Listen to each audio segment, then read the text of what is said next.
इस पूरी कक्षा में हमने जो सीखा उसे एक बार फिर से दोहरा लेते हैं। ऋग्वेद में मन को ज्ञान प्राप्त करने वाला और कर्म करने वाला कहा। अब ये जो मन कहा, यह अंतःकरण को कहा गया है। सामान्य भाषा में जिसे हम मन कहते हैं वो केवल मन नहीं है, वो पूरा अंतःकरण है जिसको हम एक रूप में देख रहे हैं।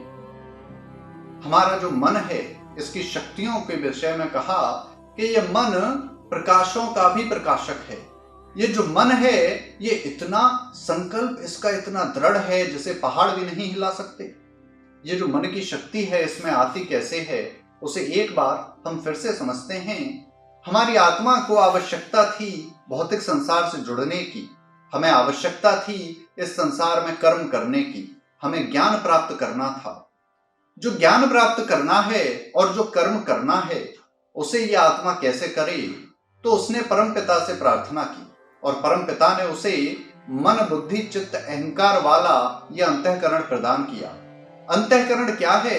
अंतःकरण ये मानो कि एक पूरी यूनिट है, पूरी इकाई है। उसके अंदर 4 खाने बने हुए हैं, 4 भाग बने हुए हैं अलग अलग। सबसे पहला जो आत्मा से जुड़ा हुआ है वो है अहंकार, उसके बाद है चित्त, उसके बाद है बुद्धि और उसके बाद है मन।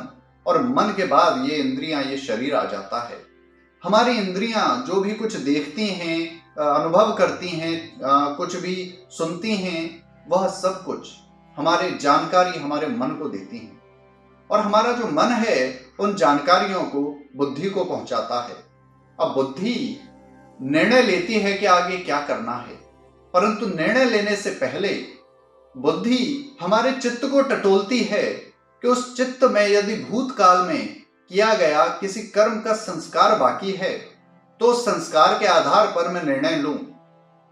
जैसे मुझे कहीं बाहर जाना है, अब बाहर आप जाते हैं, आपने देखा एक व्यक्ति ठंड से बेचारा सिकुड़ रहा है, उसे बहुत ठंड लग रही है। आपके पास जैकेट है, अंदर स्वेटर भी पहना है, उसके अंदर थर्मल भी पहना है और वह व्यक्ति बेचारा बिना कपड़ों के वहां सड़क पर पड़ा हुआ है। अब आपके मन में आया कि इसको मैं स्वेटर या जैकेट अपना दे देता हूं, लेकिन विचार आया कि भाई ब्रांडेड है, 5000 का है जैकेट, तो अब 5000 का जैकेट कैसे दूं इसको? तो आपने सोचा कि इसको 500 रुपए 100 रुपए इसको दे देता हूं। आपने उसको धन दे दिया।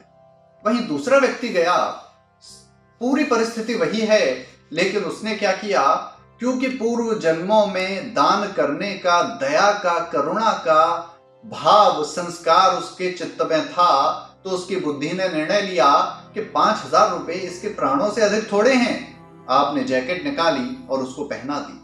तो दोनों व्यक्तियों के चित्त के संस्कारों के आधार पर उनकी बुद्धि ने अलग निर्णय लिया। जो अहंकार है, चूंकि आत्मा के पास रहता है, तो वह स्वयं को आत्मा समझता है, उसमें आत्मा का प्रतिबिंब दिखता है। वह आत्मा नहीं है, परंतु उसको ऐसा अनुभव होता है कि मैं ही आत्मा हूं। इस प्रकार से ये जो हमारे 4 अंग हैं, अंदर कार्य करने के साधन हैं, उन्हें हम अंतःकरण कहते हैं।